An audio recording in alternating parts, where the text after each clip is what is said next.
Everyone, जैसा मैंने आपसे प्रॉमिस किया था कि ईयर वाइज जो है सोल्व कराऊंगा पेपर। तो इस वीडियो में हम लोग जो आज करने वाले हैं 2019, ये दिसंबर का पेपर है, ठीक है। उसके बाद हम जुलाई वाला पेपर करेंगे और ये पेपर 2 है, फिर पेपर 1 करेंगे, ठीक है। और वीडियो जो है सारा 150 सवाल एक ही वीडियो में, और इसको सेक्शन वाइज जो है बता दूंगा, ठीक है। तो आप जो भी सेक्शन में शिफ्ट होकर देखना चाहते हो सोल्यूशन, सीडीपी, मैथ, ठीक है, क्या हो गया भाई, साइंस और हिंदी इंग्लिश। तो चलिए अब स्टार्ट करते हैं बिना किसी देरी के, और ज़्यादा एक्सप्लेन नहीं। और पेपर में हमें यानी कि 2.5 घंटा ही मिलता है, तो उसी अनुसार जो है सोल्व करना है टाइम बचा के, ठीक है। और ऑप्शन को एलिमिनेट किस तरह से करेंगे वो भी सीखेंगे। कह रहा है कि नूर विद्यालय में अपना लंच बॉक्स अपना लाना भूल गई, यह कहते हुए कि तानिया उससे उसका लंच साझा करने के लिए कहेगा। तुम्हें आज अपना लंच मेरे साथ साझा करना चाहिए, क्योंकि कल मैंने तुम्हारे साथ अपना लंच साझा किया था। तो लॉरेंस कोहेलबर्ग के नैतिक विकास के सिद्धांत अनुसार जो है नूर का डैश कथन अभिनियास डैश प्रारूप को अवस्था पर दर्शाता है। तो ये जो है कोहेलबर्ग के अनुसार, तो लॉरेंस कोहेलबर्ग ने क्या दिया था, मोरल डेवलपमेंट। क्या दिया था भाई, तो याद रखना मोरल डेवलपमेंट। तो छोटा छोटा बात कर लेते हैं। तो मोरल डेवलपमेंट में क्या होता था कि आप जो है एक ऐसे आदान प्रदान यहाँ पे समान, कल आपने किसी को खिलाया वो आज आपको खिलाएगा। तो ये कानून कोई नहीं है, आज्ञा पालन नहीं कर रहे हो, ये अच्छा होने का नाटक नहीं कर रहे हो, आदान प्रदान यानी कि एक्सचेंज कर रहे हो, और ये परंपरागत है, ठीक है भाई। पहले बार्टर चेंज होता था, बार्टर थ्योरी पढ़े होगे, इसमें जो है आलू के बदले आलू दिया जाता था, ठीक है। अगला सवाल है, समाज में विभिन्न लोगों के लिए उपयुक्त, इधर इंग्लिश है और इधर हिंदी है, मानी जाने वाली प्रारूपिक विशेषताओं के बारे में जनसामान्य की अवधारणाओं को क्या कहते हैं। तो देखो, समाज में जो अवधारणा बनती है उसे सोशल यानी कि जेंडर स्टीरियोटाइप्स कहते हैं। क्या कहते हैं भाई, जेंडर स्टीरियोटाइप। जो समाज में रूढ़िवादिता बना हुआ है कि लड़की को ये काम शोभा नहीं देता, लड़के को ये काम शोभा नहीं देता, यानी कि मर्द नहीं रोते हैं, लड़कियां रोती हैं, ठीक है। लड़की ये काम घर के काम करती है, मर्द बाहर के काम करते हैं। तो ये सब क्या हुआ, रूढ़िवादिता हुआ, ठीक है। तो आंसर कौन सा हो जाएगा हमारा, 4 हो जाएगा। अगला सवाल है, हाल ही में पाठ्यचर्या में ऐसी कहानियों को शामिल करने के लिए विवेकशील प्रयास किया गया है जिसमें पिता घर के कार्यों में लगा रहता है और साहसी गतिविधियों को जो है माता करती है।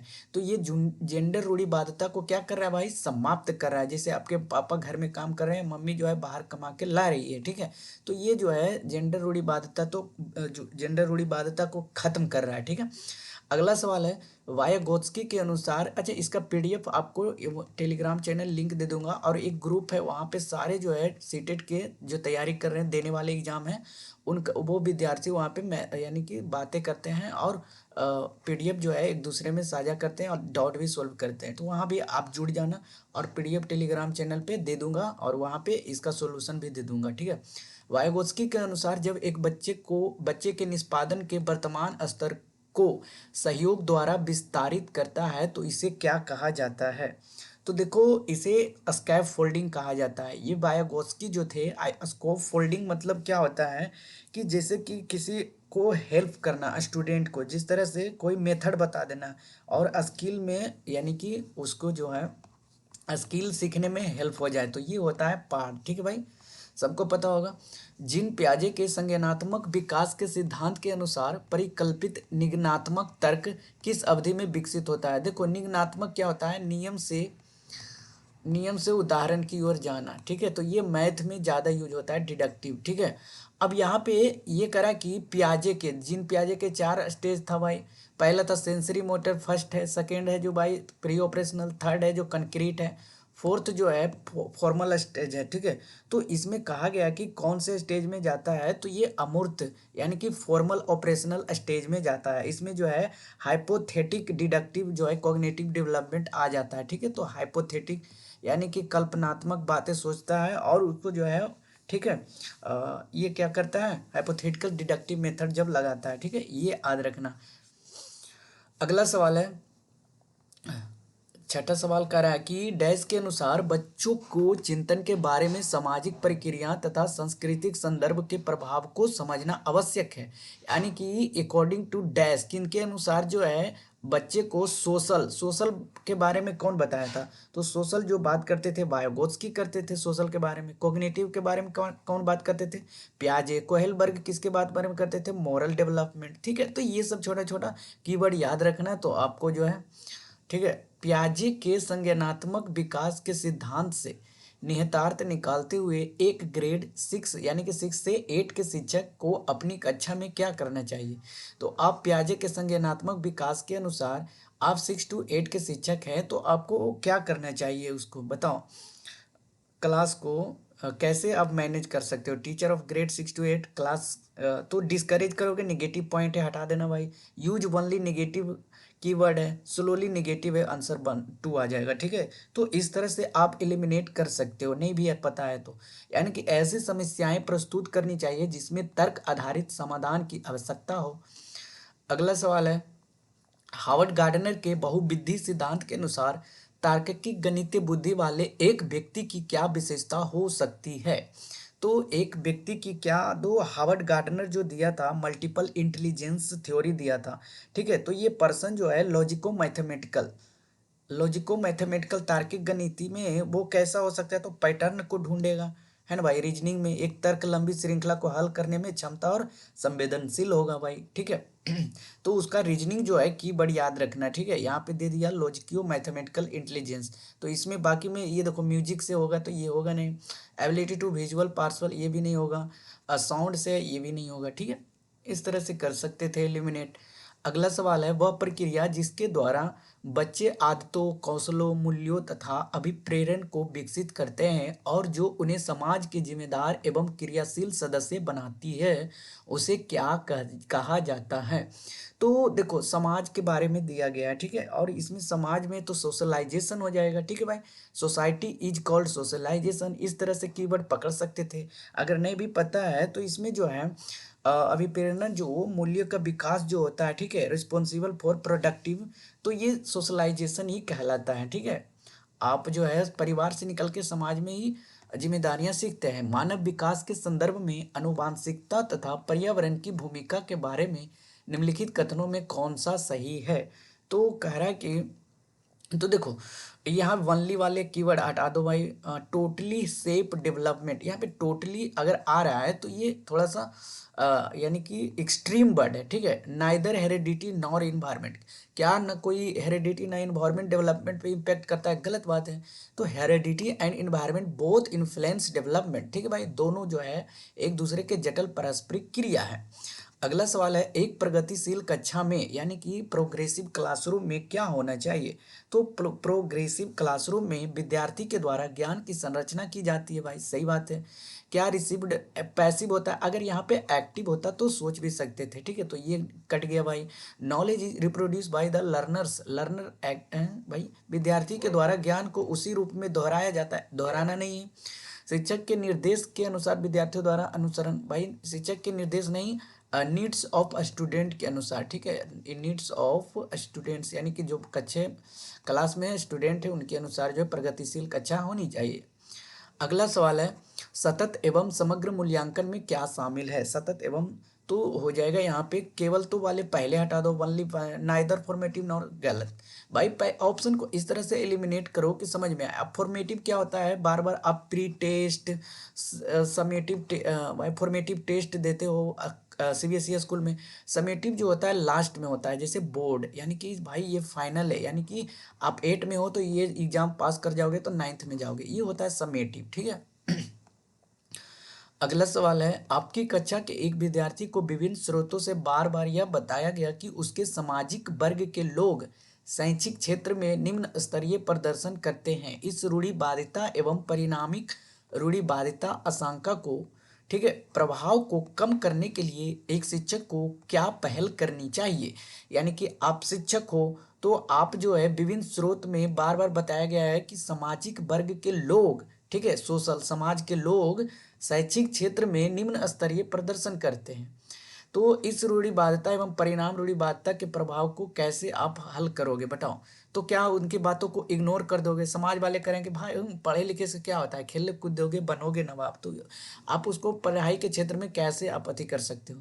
तो इग्नोर करोगे नहीं भाई। Leave academic and join some other dominion, ये भी नहीं करना है, ठीक है। यानी कि गए भाई यानी कि खिसिया के जाके एकेडमिक ज्वाइन करवा दिए। ऑर्गेनाइजिंग कंपटीशन भी नहीं करवाना है। और प्रेजेंटिंग स्टोरी, आप एग्जाम्पल सेट करो कि भाई देखो धीरू भाई अंबानी कहाँ से आए कहाँ चले गए, ठीक है। रोल मॉडल किसी को बताओ, ठीक है। डिफरेंट सोशल ग्रुप्स के बारे में बताओ, ठीक है। तो इस तरह से आप जो है शिक्षक को जोड़ सकते हो शिक्षा से। एक समावेशी कक्षा में शिक्षक को क्या करना चाहिए? इंक्लूसिव क्लासरूम, इंक्लूसिव क्लासरूम पढ़े होंगे। इसमें जो है बहुत सारे बच्चे जो है अलग अलग तरह के डिसेबिलिटीज के साथ या फिर स्ट्रेंथ के साथ पोटेंशियल लर्निंग के साथ जो है एक साथ जुड़ते हैं, ठीक है। यानी कि इसमें अगर बात किया जाए मोटा मोटी importance opportunity irrespective ability skills के साथ। तो इंक्लूसिव मतलब इसका क्या होता है? टीचर शुड, एक समावेशी कक्षा में शिक्षक को क्या करना चाहिए? तो बताओ भाई क्या करना चाहिए? Believe that every child has a potential to learn. हाँ भाई ठीक है, यानी कि उनको पता होना चाहिए, विश्वास करना चाहिए, बिलीव करना चाहिए अपने बच्चों पे कि बच्चे जो है आसानी से सीख सकते हैं जो मैं पढ़ाऊँगा। सो एन एटीट्यूड भाई, टीचर हो भाई, एटीट्यूड नहीं दिखाना है, लेवल नहीं देना है कि आप जो है तेज हो, ये बच्चा जो है थोड़ा सा कमज़ोर है, ये बच्चा बहुत कमज़ोर है, बिल्कुल नहीं करना है। हैंडीकैप है तो वो कुछ जानता ही नहीं होगा, ठीक है। Not categorise children, pay attention only, only पहले ही हटा दो, ये एक्सट्रीम वर्ड है, एक्सट्रीम वर्ड आ गया। लेवलिंग भी एक्सट्रीम वर्ड है, पहले ही दो ऑप्शन हटा दो। एटीट्यूड भी एक्सट्रीम वर्ड है, ठीक है। तो इस तरह से आप जो है ऑप्शन को एलिमिनेट कर सकते हो। अच्छा, 15वां सवाल क्या कह रहा है? एक विद्यार्थी कक्षा में निम्नलिखित लक्षण प्रदर्शित करता है। मतलब एक विद्यार्थी जो है कौन कौन से क्लासरूम में जो है लक्षण को प्राप्ति करेगा? तो देखो भाई, एंजाइटी अराउंड रीडिंग, पढ़ने में उसे चिंता हो रहा है, शब्द अक्षरों को पहचानने में भी कठिनाई हो रहा है, निम्न स्तरीय शब्दावली कौशल भी नहीं पता है, पढ़े हुए पाठ को समझने याद करने में कठिनाई हो रहा है। तो क्या हो रहा है भाई? लर्निंग डिसेबिलिटीज है, ठीक है। सीखने में उसको जो है बहुत प्रॉब्लम हो रहा है, लर्निंग डिसेबिलिटी है। अकॉस्टिक स्टूडेंट स्वालीन नहीं है भाई, सृजनात्मक भी नहीं है, ठीक है। मानसिक क्षति वाले भी नहीं है। अगला सवाल है, एक शिक्षक एक समावेशी कक्षा में विशेष योग्यता वर्ग वाले अधिगमकर्ताओं की आवश्यकताओं को किस प्रकार से बता सकता है, संबोधित कर सकता है? यानी कि आप टीचर हो, आप एड्रेस करना, आपको एड्रेस करना है इंक्लूसिव क्लासरूम को। एड्रेस मतलब भाई जैसे कि आप थोड़ा सा नए हो, आपको आपको एड्रेस करना है अपने खुद के बारे में, ठीक है। तो आप किस तरह से बच्चे को बताओगे, संबोधित करोगे, बताओ। आप नए नए ज्वाइनिंग हो जाओगे तो देखो, एम्फेसाइजिंग अपॉन प्रैक्टिस, क्या आप जो है जोर दोगे प्रैक्टिस करो। फॉलोइंग यूनिफॉर्म वे, एक ही बेस एक ही तरीका से पढ़ाओगे, एक्सट्रीम वर्ड है। Giving a lot of written homework, a lot of extreme word है, इसे हटा देंगे। Developing a specific learning objective based on analysis, बिल्कुल सही। Of each students learning strength and weakness, यानी कि प्रत्येक विद्यार्थी के जो है कमजोरी और उसके जो है विश्लेषण उनका विकसित करना पड़ेगा, ठीक है भाई। तो ये अच्छी बात हो गई। अगला सवाल है, एक शिक्षिका अपनी कक्षा में सृजनात्मक विद्यार्थियों को किस प्रकार से प्रोत्साहित कर सकता है? एक teacher can encourage create learners in her classroom, किस तरह से बताओ? तो यहाँ पे आंसर हो जाएगा encouraging multiple perspectives and appreciating original idea. यानी कि अब अपसारी चिंतन नहीं करके भाई, सिर्फ अपसारी चिंतन पर बल देकर प्रोत्साहित नहीं कर सकते हो, अभिसारी तो होगा ही नहीं, डिस्करेजिंग करना ही नहीं है, ठीक है। अच्छा, यहाँ पे करता भी तो यहाँ पे एम्फेसाइज क्या करता है? डाइवर्जेंट थिंकिंग, ठीक है, ना कि अपसारी। अच्छा, हिंदी में सही दिया है भाई, डाइवर्जेंट मतलब अपसारी होता है, हाँ। तो यहाँ पे डाइवर्जेंट होता है, हिंदी में सही कर दिया है। देखो यहाँ पे अपसारी, यहाँ पे अपसारी होना चाहिए था, ये होता है। और अगर यही, ठीक है, अगर यही आपको वहाँ पे ऑप्शन मार रहा है तो आप इंग्लिश वाले के साथ जाना, ठीक है भाई। क्योंकि यहाँ पे वन ऑफ द अबव हो जाएगा। ठीक है, चलो अगले सवाल की तरफ बढ़ते हैं। निम्नलिखित में से कौन सा कारक कक्षा में सार्थक अधिगम का पक्ष लेता है? तो सार्थक अधिगम का पक्ष कौन लेगा भाई, बताओ। तो आंसर यहाँ पे हो जाएगा showing genuine interest in the content manner, यानी कि विषय वस्तु तथा बच्चों के संपूर्ण कुशल क्षेम एवं अधिगम के प्रति सच्चा सरोकार रखना। देखो यहाँ पे एक्सट्रीम वर्ड छाड़ते हैं। Increasing number of test extreme word है, increasing rewards and motive rewards extreme word है, ओनली एक्सट्रीम वर्ड है। देखो इस तरह से निकल गया ऑप्शन। अगला सवाल है, निम्नलिखित में से कौन सा प्रभावशाली समस्या समाधान रणनीति का एक उदाहरण है? तो बताओ भाई, कौन सा एक रणनीति का उदाहरण हो सकता है? तो देखो, means and analysis dividing the problem into number of सब गोल्स। हाँ भाई देखो, आपके बहुत सारे प्रॉब्लम है तो उसको छोटे छोटे ये हुआ छोटे छोटे सब गोल्स में बांट को प्रॉब्लम को सोल्व करना होगा। ठीक है, तो ये जो होता है इफेक्टिव प्रॉब्लम सॉल्विंग होता है। ठीक है, स्ट्रेटेजी। अगला सवाल है, निम्नलिखित में से कौन सी शिक्षण अधिगम के लिए एक प्रभावशाली शिक्षण प्रणाली नहीं है? पूछा है, नहीं है, नोट। ठीक है, तो इसमें पॉजिटिव वर्ड जो है पहले हटा देंगे, जो नेगेटिव वर्ड है उसको रखेंगे। ठीक है, तो यहाँ पे करा encouraging children to make intuitive guesses, बिल्कुल सही है भाई। एक्सपेरिमेंटेशन एंड एक्सप्लोरेशन कराना है बच्चों से, डायलॉग एंड डिस्कशन भी करना है, focusing on reproduction of knowledge is given, दिए गए ज्ञान को दोहराना नहीं है भाई, समझाना है। ठीक है, तो आंसर ये होगा आंसर। ठीक है, हाँ 21 चल गए। शिक्षक कक्षा में पढ़ने में ध्यान न देने वाले बच्चों को किस प्रकार का बर्ताव कर सकता है? जो पढ़े में नहीं दे रहा है ध्यान, उस बच्चे के साथ शिक्षक का क्या रवैया रहेगा, क्या बर्ताव करेगा उसके साथ, बताओ। तो देखो भाई, ask the children, go out सीधे नहीं करना है, बाहर स्कोल्ड भी नहीं करना है, talk to them, find out reason for their disinterest, जाओ उससे पता करो कि आपको पढ़ने में क्यों मन नहीं लग रहा है, आपको क्या अटेंशन चाहिए वो देना है, given them A lot of worksheet, बिल्कुल नहीं। ठीक है, तो आंसर हमारा 3 हो जाएगा। अगले सवाल की तरफ बढ़ता हूँ। संरचनात्मकवादी उपागम बताता है कि डैश ज्ञान की संरचना के लिए अत्यंत आवश्यक है। ठीक है, यानी कि कंस्ट्रक्टिविस्ट अप्रोच जो है सजेस्ट करता है क्रूशियल फॉर कंस्ट्रक्टिंग नॉलेज। ठीक है, तो यहाँ पे आंसर कौन सा हो जाएगा? विद्यार्थियों का पूर्व ज्ञान, यानी कि prior knowledge of the learner, answer यही हो जाएगा। ठीक है भाई, अगले सवाल की तरफ बढ़ता हूँ।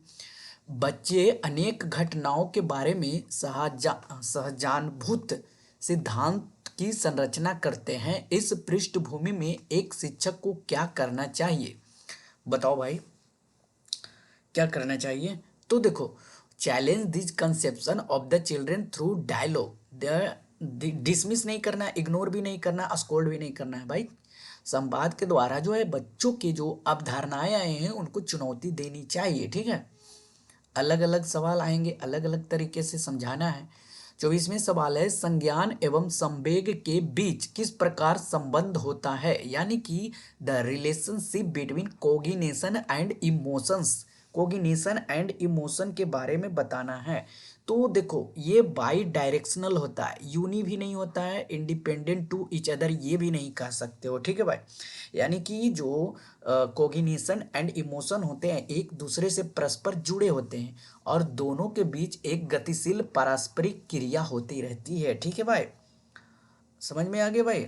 चलो, जैसे कि एक एग्जाम्पल लेते हैं, कुछ इमोशन प्रोड्यूस करो अंदर से। ठीक है, तो आपको इमोशन के साथ साथ जो है कोग्निशन जरूरी है, यानी कि आपके पास संज्ञानात्मक विकास है तब आपको इमोशन थोड़ा सा मैच कर रहा है। ठीक है, तो डायनामिक तरह से इंटरप्ले करेगा। अगला सवाल है, निम्नलिखित में से कौन से कारक अधिगम को प्रभावित करते हैं? मतलब which following factors effect learning. अगला, तो यहाँ पे आंसर कौन सा होगा भाई? तो इंटरेस्ट ऑफ द स्टूडेंट, विद्यार्थियों की अभिरुचि होनी चाहिए, विद्यार्थियों का संवेगिक स्वास्थ्य भी अच्छे होने चाहिए, हेल्थ, शिक्षा शास्त्रीय रणनीतियाँ भी होनी चाहिए, अच्छी पेडागोजिकल स्ट्रेटेजी, विद्यार्थी का सामाजिक एवं सांस्कृतिक संदर्भ अच्छे होने चाहिए। तो यहाँ पे 1 2 3 एंड 4 हो जाएगा। ठीक है, निम्नलिखित में से क्या ज्ञान के सार्थक संरचना की प्रक्रिया का एक महत्वपूर्ण पहलू है, बताओ। यानी कि dash are an important aspect. तो देखो, ये जो सार्थक संरचना की प्रक्रिया जो हो जाएगा यहाँ पे सोशल इंटरेक्शन के द्वारा जो है मीनिंगफुल यानी कि जो है महत्वपूर्ण पहलू समझा जाता है। यहाँ पे रिवार्ड एंड पनिशमेंट नहीं करना है, ड्रिल एंड रिपीटेटिव रिकॉल भी नहीं करना है, और स्टिमुलस रिस्पॉन्स एसोसिएशन भी बिल्कुल नहीं करना है। तो 27, जब विद्यार्थी पुरस्कार पाने की इच्छा से बार बार किसी गतिविधि को करने का निर्णय लेते हैं कि एक प्रयोग का नियोजन एवं संचालन जो कि प्रत्यक्ष रूप से उस गतिविधि से संबंधित नहीं है, ऐसी स्थिति में क्या संभावना उत्पन्न होती है, बताओ। को क्या उत्पन्न होता है? तो देखो, enjoying learning for the sake of understanding, यहाँ पे कह रहा है कि प्रॉब्लम ऐसी संभावना जो देखो, आप विद्यार्थी को पुरस्कार पाने की इच्छा बार बार हो रही है, तो वो जो हो जाएगा डेवलप जो है मटेरियलिस्टिक एटीट्यूड टुवार्ड्स लर्निंग, ठीक है। यानी कि सीखने की ओर जो है उसे प्रेरित कर रहा है, ठीक है। यानी कि उसको इंजॉयमेंट खुद के लिए ये तो हो जाएगा यानी कि आप किसी पुरस्कार के लिए नहीं, खुद के इंजॉय के लिए, ठीक है। प्रिसिस्ट डूइंग एक्टिविटी, ये भी नहीं, विदाउट रिवार्ड, यहाँ पे रिवार्ड की बात कर रहा है, ठीक है। तो आंसर ये हो जाएगा, ठीक है। मास्टरी गोल के करने के लिए नहीं सीख रहा है। अगला सवाल है, बाल्य अवस्था की अवधारणा से क्या अभिप्राय है, बताओ भाई। तो बाल अवस्था जो होता है, कंसेप्ट ऑफ चाइल्डहुड, ये सोशियो कंस्ट्रक्टिविस्ट होता है, ठीक है। Contemporary of socio constructivist. तो आंसर ही हो जाएगा ऑप्शन 2। अगले सवाल की तरफ बढ़ते हैं। निम्नलिखित में से कौन सी मध्य बाल अवस्था की विशेषता है? तो निम्नलिखित में से कौन सी मध्य बाल अवस्था की विशेषता है वो आपको बताना है, बताओ भाई। तो आंसर यहाँ पे मध्य बाल अवस्था, तो ये तो हो जाएगा सेंसरी मोटर, ऑपरेशनल स्टेज में ही हो जाता है, ठीक है। एबिलिटी टू थिंक एब्स्ट्रैक्टली, ये तो कंक्रीट में होता है या फिर फॉर्मल में भी कह सकते हो, लेकिन यहाँ पे एब्स्ट्रैक्ट कह रहा है तो कंक्रीट हो जाएगा। Children begin to think logically, ये फॉर्मल में होता है, ठीक है, मध्य बाल अवस्था में। तो आंसर यही, मिडिल चाइल्डहुड में यही सोचने लग जाता है, थिंक लॉजिकली एंड कंक्रीटली, ठीक है। और ये एब्स्ट्रैक्ट होता है फॉर्मल में, याद रखियो, यानी कि 18+ के बाद। और यहाँ पे मिडिल चाइल्डहुड की बात किया गया है, ठीक है। तो आंसर ये होना चाहिए, प्राइमरीली तो होगा नहीं। चलो अगले सवाल की तरफ, लास्ट सवाल है पेडागोजी का, उसके बाद मैथ का सॉल्व करेंगे। परिवार एवं पास पड़ोस बच्चों के समाजीकरण की, परिवार एवं पास पड़ोस बच्चों के समाजीकरण की क्या करते हैं? तो ये जो है प्राइमरी सोशलाइजिंग एजेंसी है, यानी कि ये प्राथमिक एजेंसिया के तौर पे काम करती है बच्चों के सामाजिकरण में, ठीक है। अब बिना किसी देरी के मैथ के सवाल की तरफ बढ़ते हैं, और इसका सोल्यूशन इसी पीडीएफ में आपको अति के तौर पे मिल जाएगा, ठीक है। पहले जूम कर लेता हूँ और इधर थोड़ा सा सोल्व करते जाऊंगा, ठीक है। अब कह रहा है सवाल कि हाउ मेनी पेयर्स, तो यहाँ पे दिया गया है ट्विन प्राइम, ठीक है, को पूर्णांक, यहाँ पे हिंदी भी दिया गया है भाई, देखो पूर्णांकों को 1 से 100 तक मध्य अभाज्य युग्मों की संख्या ज्ञात करना है। तो चलो भाई साइड में थोड़ा सा कर लेते हैं, इसको कैसे करना है। तो यहाँ पे हो जाएगा जैसे कि 3 5 को प्राइम है, एक दूसरे से परस्पर है, और को प्राइम यानी कि कॉमन एक आ रहा है, और 5 7, ठीक है भाई। और कौन होता है 11 13, ठीक है। और क्या होता है 17 19, ठीक है, 2 के गैप आ रहा है, कोई दिक्कत नहीं है, इसका कॉमन फैक्टर 1 होगा। 29 31, ठीक है, 41 43, 59 61, एक और हो जाएगा 71 73, ठीक है भाई। तो कितना हो गया 1 से 100 तक, 1 2 3 4 5 6 7 8, 8 आंसर हो जाएगा इसका। चलो अगले सवाल की तरफ बढ़ते हैं। सेकेंड करा है, इसको पहले फैक्टर में तोड़ दो और ए बी सी का जो भी मान आएगा इसमें मान पुट करके कर दो। तो सबसे पहले चलते हैं 11 11 6 8, इसको फैक्टर में तोड़ देते हैं, ठीक है भाई। तो फैक्टर में तोड़ने के लिए पहले 2 से लगाओ, 2 से लगाओगे 10 5 8 4, आपको भी इसी तरह से वहाँ करना है भाई, ठीक है, कोई हड़बड़ी नहीं। 2 दूनी 4, 9 दूनी 18, 2 दूनी 4, 5 दूनी 10, ठीक है भाई। फिर 2 बार में लगा देना है, 6 दूनी 12, 4 दूनी 8, 6 दूनी 12, 2 दूनी 4, ठीक है भाई। 26 46 आ गया, उसके बाद क्या करना है, 2 बार में लगा देना है, 23 13। और किसी को दिक्कत भाई, 23 13, अब ये 3 बार में कटेगा, कितने बार में, 3 बार में, यानी कि 141। फिर से 3 बार में कट जाएगा क्या, 3 बार में कट जाएगा, 3 बार में 147। फिर ये 3 बार में कटेगा क्या, 49 बार में, 7 7 49। ठीक है, फिर 7 बार में ये आ जाएगा भाई, 7 7 49। अब लास्ट हो जाएगा 1। अब देखो, अब एक की जगह कौन रखोगे, यानी कि 2 के जितने फैक्टर है, 1 2 3 4, यानी कि 2 के पावर 4 होना चाहिए। 1 2, यानी कि 3 के पावर कितना है भाई, 3 के पावर कितना हो गया, 3 के पावर 2 हो गया, 2 के पावर 4 हो गया। 7 के पावर 1 2 3, यानी कि 7 के पावर 3। अब यहाँ पे ए का मान कितना हो जाएगा, यहाँ पे 4 हो जाएगा। बी का मान कितना हो जाएगा, 2 हो जाएगा। सी का मान कितना हो जाएगा, 3 हो जाएगा। किसी को दिक्कत, किसी को दिक्कत। 7 के पावर 3 किया ना भाई, 7, oh sit sit sit sit sit sit, यहाँ पे 3 ही होगा, नौतिया 27 4 या 12 2 14। ठीक है, तो 7 ये 2 ही बार होगा। ठीक है, यानी कि 7 2 हो जाएगा, 3 3 हो जाएगा, तो बी के जगह 3, ये सी के जगह 2। अब 4 4 16 माइनस 5 या 15 प्लस ये हो जाएगा 2, यानी कि 16 में से 15 जाएगा, 1 1 प्लस 2 कितना हो जाएगा, आंसर हो जाएगा अपन लोगों का 3 आ जाएगा। ठीक है, अगले सवाल की तरफ बढ़ते हैं। इसका सॉल्यूशन साथ में दे दिया जाएगा। अब इस साइड कर लेते हैं, ठीक है, क्योंकि वहाँ पे स्पेस थोड़ा सा नहीं है। कह रहा है कि माना कि x वह सबसे छोटी संख्या है जिसे 18 12 20, और भाई कुछ नहीं करना है, एलसीएम लो। ठीक है, 18 18 12 20 28 35। अब उधर शॉर्टेज करेगा, उधर नहीं लिखने का अलाउ है। ठीक है, तो आप एलसीएम लोगे तो देखो, 2 फैक्टर 3 फैक्टर 5 फैक्टर 7 आएगा। ठीक है, मल्टीप्लाई कर दोगे तो 840 आ जाएगा। अब ये 840 को क्या करना है, अ, अ, भाग देने पर प्रत्येक दशा में 5 शेष रहता है, तो 5 इसको ऐड कर देना है भाई, 845 हो जाएगा। अब तीनों को ऐड कर देना है, अंकों का योग को, 8 4 12 12 5 17। ठीक है, इस तरह से करना है।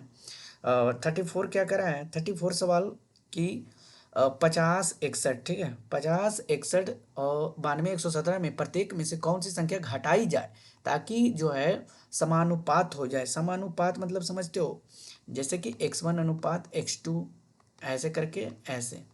अ, ये हो क्या रहा है भाई, ये अच्छा भाई, यहाँ पे कर लेता हूँ सोल्व इसका। ठीक है, एक सेकेंड, चलो चलो इसको सोल्व करते भाई। तो सबसे पहले 50 माइनस एक्स। ठीक है, ओ यार क्या हुआ है, अनुपात 61 minus x,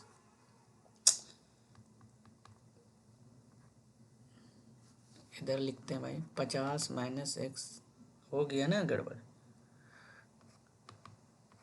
61 minus x, 92 minus x, 117 minus x. इस तरह से आप लिखोगे। ठीक है, और आप लिख लेना। अब फिर क्या करना है भाई, इसको मल्टीप्लाई कर देना है, 61 को 5 से, 117 से, इसको से मल्टीप्लाई करना है, इसको से करीब करीब वाले को, दूर दूर वाले को। ठीक है, अब करीब करीब वाले से दूर दूर वाले से करोगे तो पहले तो इससे मल्टीप्लाई करोगे 117 में, तो 5850 माइनस 50 एक्स हो जाएगा। ठीक है, फिर आ जाएगा माइनस में 117 एक्स, फिर आ जाएगा एक्स स्क्वायर। ठीक है, अब क्या करना है भाई, फैक्टर में तोड़ देना है। ठीक है, क्वाड्रेटिक इक्वेशन में आ जाएगा ऑप्शन, यानी कि देखो 167 एक्स माइनस 153 एक्स बराबर 5850 माइनस 5612। अब क्या करना है कि यहाँ आ जाएगा 14 एक्स बराबर 238, एक्स बराबर आ जाएगा 17। ठीक है, चलो अगले सवाल, बहुत ये लाइटिंग कर रहा है। कह रहा है कि 35 सवाल, कह रहा है कि 1710 दिया गया है। अब इसको बांटना है, divided A B and C such that, English थोड़ा सा, हाँ, यानी कि ए का 4 गुना, बी के 6 गुना तथा सी के 9 गुना। ठीक है, तो इस तरह से आप कर सकते हो, ए अनुपात बी अनुपात सी, यानी कि के का 4 1/4, के का 1/6, के का 1/9, इस तरह से कर लोगे। तीनों का एलसीएम ले लोगे तो एलसीएम आ जाएगा यहाँ पे 36, एलसीएम 36 आएगा, तो 4 9 36, 9 के 6 6 36, 6 के, ठीक है, 9 6 36 4 के, ये ऊपर चला जाएगा, गुना में आता ही होगा, इतना मुझे पता है, कर लेते होगे आप। ठीक है, अब करा कि 1710 को बांटना है, तो सबसे पहले क्या करोगे, तीनों के जोड़ दो, 9 छो 15 4, 15 4 19, यानी कि एक 1710 और 19। अब पहला ऑप्शन ए का निकल जाएगा, ए और सी का अंतर निकालने बोला है, ए और सी 9 में से 4 जाएगा, 5 का डायरेक्ट मल्टीप्लाई कर देते हैं। ठीक है, क्या करें, मल्टीप्लाई कर दे भाई। अच्छा करके देखते हैं, 19 सत्ते 77 से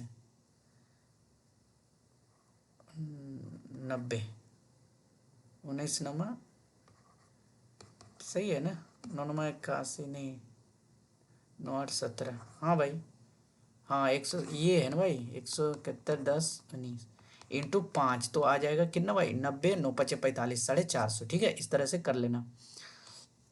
देखो भाई 30 मिनट ही हुआ है, हम सब 36 सवाल पे पहुंच गए हैं। ठीक है, आपको तो 2 घंटा देना ही पड़ेगा भाई। ठीक है, टोकरी ए और बी में रखे फलों की संख्या इतना अनुपात है, यदि टोकरी ए में से 6 फल निकालकर टोकरी बी में डाल दिया जाए तो यह अनुपात 1:3 हो जाता है। तो इस तरह से करना है भाई, इसको पहले 7x और वटे 9x कर लेना है। अब कराए टोकरी ए में से 6, यानी कि -6 घटा दो, और फल निकालकर टोकरी बी में डाल दिया जाता है, यानी कि बी में डाल दिया गया, छो हो गया कितना, 1:3, क्रॉस मल्टीप्लाई कर दो तो आ जाएगा 7 21 x -18 बराबर 9x प्लस 6। ठीक है, अब ये इधर ले आओ, 9 में से 21 में से 9 जाएगा तो 11x, सही है ना भाई, 12x, 12x हो जाएगा बराबर, इधर चल जाएगा 18 जुड़ जाएगा, 8 छो 14, 24 हो जाएगा। यानी कि x बराबर हमारा कितना आ गया, 2। x बराबर कितना आ गया, 2। पूछा क्या है, a और b के कुल कितने फल थे। अब x का मल्टीप्लाई 7 गुना 2 बराबर 1, तो 14 हो जाएगा, 9 गुना 2 बराबर 1, 18 हो जाएगा, टोटल हो जाएगा 8 4 12 2 2 1 3, यानी कि 32 हो जाएगा। ठीक है, अगला सवाल था, ए बी सी और ए डी बी एक उभयनिष्ठ आधार, यानी कि या आप लोग पढ़े होंगे सवाल। ठीक है, उभयनिष्ठ आधार में और दोनों त्रिभुज ए बी की ओर स्थित है, यानी कि दोनों त्रिभुज ए बी की ओर स्थित है भाई, तो अच्छे सवाल हैं। तो ये फिगर बनेगा। ठीक है, देखो इस तरह से फिगर आप लोग बना लिए तो समझो कि मैथ बन जाएगा। ये हो गया ए बी, यानी कि कह रहा है कि दोनों ए बी में है। ठीक है, आधार बेस, तो यहाँ पे हम मान लेते सी और यहाँ पे मान लिए डी, किसी को दिक्कत। अब कह रहा है कि ए बी की ओर स्थित है, D A perpendicular to, D A perpendicular to A B. ठीक है भाई, C B perpendicular to A B. ठीक है, ए सी बराबर बी डी, यानी कि ये दोनों जो है इक्वल है। तो ये कौन सा एंगल का थ्योरम जो है, ठीक है, सत्यापित कर रहा है, यानी कि प्रूव कर रहा है यहाँ पे। ठीक है, तो देखो भाई ये जो एंगल कर रहा है ए सी बराबर बी डी, ए सी बराबर बी डी, ये 90 डिग्री पर है। ए सी बराबर बी डी ये क्या है, 90 डिग्री है। तो ट्रायंगल ए बी सी और बी ए डी हो जाएगा, यानी कि देखो angle A B C, angle यहाँ से स्टार्ट हुआ ए बी सी, और फिर एंगल हो रहा है कितना, ए बी डी, नहीं सॉरी भाई, बी, यहीं से स्टार्ट होगा, बी ए डी। ठीक है, तो आंसर कौन सा हो जाएगा, आंसर ये हो जाएगा। ठीक है भाई, क्योंकि 90 डिग्री पे कर रहा है तो 90 डिग्री के अनुसार ले लेंगे। चलिए अगला सवाल है 38, चार त्रिभुजों की भुजाएं नीचे दी गई है, चार त्रिभुज दिया गया है। ठीक है, अब इसको निकालना है, चार त्रिभुज क्वाड्रिलेटरल है। ठीक है, अब करना क्या है भाई, तो पाइथागोरस थ्योरम पढ़े होंगे। ठीक है, पाइथागोरस थ्योरम लगाकर आप चेक कर लोगे समकोण त्रिभुज, समकोण त्रिभुज यानी कि ये होता है एच स्क्वायर बराबर P square plus B square, है ना भाई, यानी कि कर्ण का जो स्क्वायर होता है पी आधार के और लंब के स्क्वायर के बराबर होता है, सम ऑफ। ठीक है, तो देखो यहाँ पे 24 का स्क्वायर, पहले बड़ा वाले को कर लो, 24 का स्क्वायर कितना होता है, 24 का स्क्वायर हो जाएगा आपको 576। अब ये दोनों का सम कर लो, 422 के स्क्वायर 484, जोड़ोगे तो क्या इकाई अंक 4 आ रहा है, डज नॉट इक्वल टू। चलो 37 का स्क्वायर 7 9 आ रहा है। ठीक है, इकाई अंक से जोड़ रहे हैं, 5 5 25 2 2 4, अच्छा भाई 9 आ रहा है, चलो इसको रहने देते हैं। ठीक है, 9 आ रहा है तो अगले वाले टर्म करते हैं। ठीक है, तो 37 का स्क्वायर कितना हो जाएगा, 1369। अब इसको दो दूनी चार स्क्वायर करना नहीं आ रहा है, तो दो दूनी चार, तीन तीन छः, छः तीन 12 दो हाथ में, तीन तीन नौ एक 10, पच पचे 25, इसको 25 का 25 रखने दो, इसको 15 का स्क्वायर 225, 5 4 9, और यहाँ पे दो दो दो चार, यहाँ पे 6 है, ये नहीं होगा, ठीक है। अब 61 के स्क्वायर कितना हो जाएगा, 61 के स्क्वायर 16, 41 के कर लेते हैं, 41 के स्क्वायर कितना हो जाएगा, 61 का भी नहीं होगा भाई, देखो एक तो हो जाएगा, लेकिन 61 का अगर स्क्वायर करना चाह रहे हो तो 3721 हो जाता है 61 का, और 11 का 121, और 3600, तो क्या आ रहा है 3600, 3600 में 121 ऐड कर दो, आ जाएगा, क्या नहीं आ रहा है ना भाई, चलो 3700, हाँ भाई आ गया, चलो ये सही है भाई, ये सही है, ठीक है, आ गया।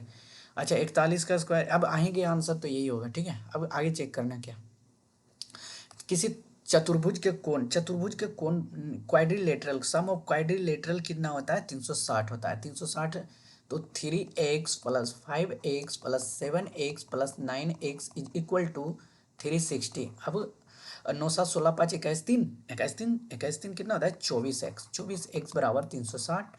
अब काट दोगे, x बराबर कितना आ जाएगा 15 आ जाएगा, 15 को सबसे, यानी कि सब चतुर्भुज के सबसे छोटे यानी कि 3 तथा सबसे बड़े यानी कि 9 का कोनों का अंतर, 9 में से 3 जाएगा 6, यानी कि 15 गुने 6, 15 छक 90 आंसर हो जाएगा, ठीक है। आगे सवाल बढ़ते हैं, जो सवाल हल्का हो उसको तुरंत करो, ठीक है। किसी त्रिभुज का परिमाप 12 सेंटीमीटर है, ठीक है। अब यहाँ पे दे दिया गया है किसी त्रिभुज का परिमाप, ठीक है। यदि इसकी समान भुजाओं की लंबाई पूर्णांक में है तो इस प्रकार कितने त्रिभुज संभव हो सकते हैं। तो sum of any two sides triangle क्या कहता है बताओ, जो कह रहा है थर्ड साइड से बड़ा होता है, ठीक है। यानी कि देखो ये कोई भी साइड है, ये दोनों का सम इसको से बड़ा होगा, ठीक है। यानी कि दो साइड्स, ट्रायंगल के साइड्स जो होते हैं वो तीसरे साइड से बड़े होते हैं, ठीक है। तो पॉसिबल कौन कौन हो सकता है, यानी कि त्रिभुज का परिमाप 12 है, तो सबसे पहले ले लेते हैं क्या, पहले क्या ले लेते हैं, सम ऑफ टू साइड छो से, यानी कि छो से बड़ा होना चाहिए, ठीक है। छो से बड़ा होगा ना भाई, तो 2 5, 5 2 7 छो, एक बन रहा है, बना ना भाई, 5 2 7 छो से बड़ा है, और 5 2 7 छो 13 हो रहा है भाई, नहीं भाई 5 होना चाहिए, 5 2 7 5 से बड़ा है 12 हो गया, ठीक है। फिर 3 4 5, 4 3 7 5 से बड़ा है, 4 3 7 5 12 हो रहा है, 4 4 4, तो हो गया ना भाई इक्वल। तो आंसर यहाँ पे हम्म क्या हो सकता है, 3 होगा ना भाई, 1 2 3 ही आया है। आपका कितना आया भाई, आप जो है कमेंट में बताना, ठीक है। चलो, एक घनाकार गोदाम की लंबाई चौड़ाई ऊंचाई क्रमशः दिया गया है, यानी कि सिलेंडर जो है कौन, ठीक है। तो कितना आ जाएगा बताओ,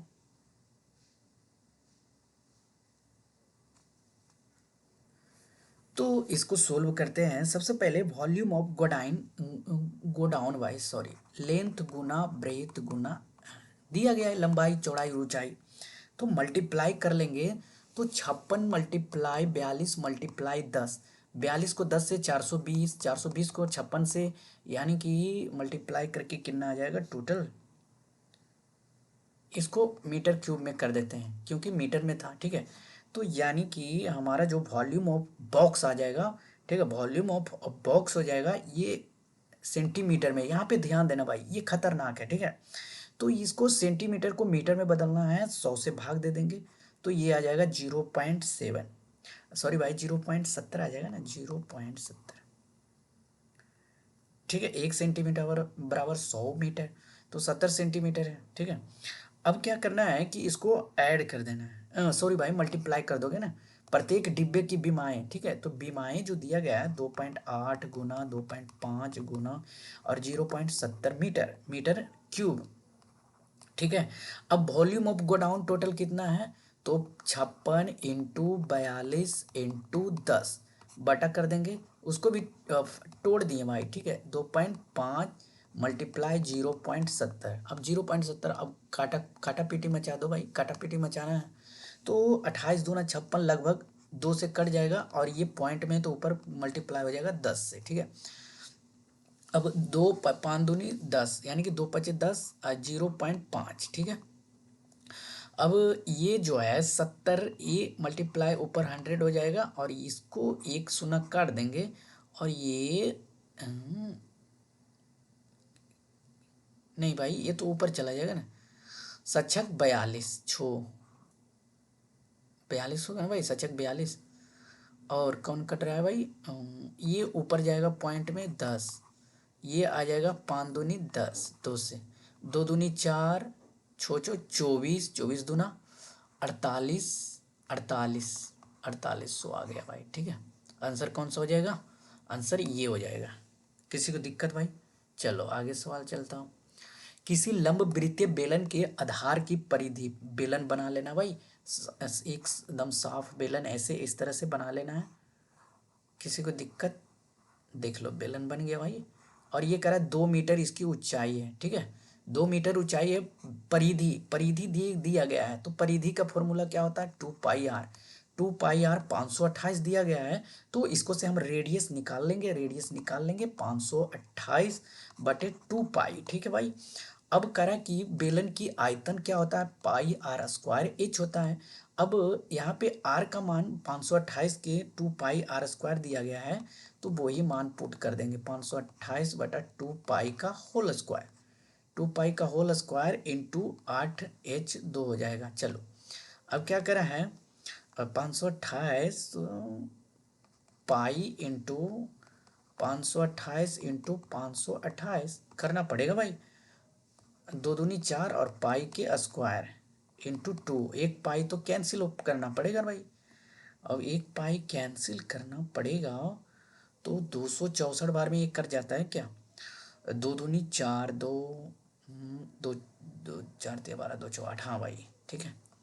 164 बार में ये निपट गया। ठीक है, ये निपट गया मतलब कट गया। ठीक है, 164 यहाँ पे कर देता हूँ। अब ये कट जाएगा, पाई पाई बच गया भाई। अब पाई को नीचे 22 ऊपर 7 कर देते हैं।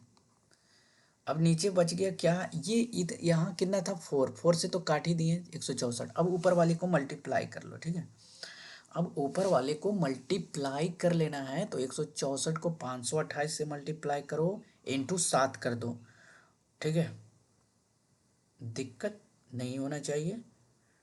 और यहाँ पे देखो भाई, मीटर यहाँ पे दिया था, ये सेंटीमीटर ध्यान रखियो। ठीक है, 528 सेंटीमीटर दिया गया है। जो भी आएगा दो, यानी कि 2 2 4 के पॉइंट के बाद आएगा, तो मल्टीप्लाई करते हैं। चलो ये 22 कटेगा क्या, 22 दूना 44, 52 44, 8 4 22 88, हाँ भाई कट जाएगा। 22 दूना 44, 22 88, 24 बार में, तो 4 4 16, 4 4 16, इकाई अंक 6 6 7 42, इकाई अंक 2, एक ही आ रहा है भाई।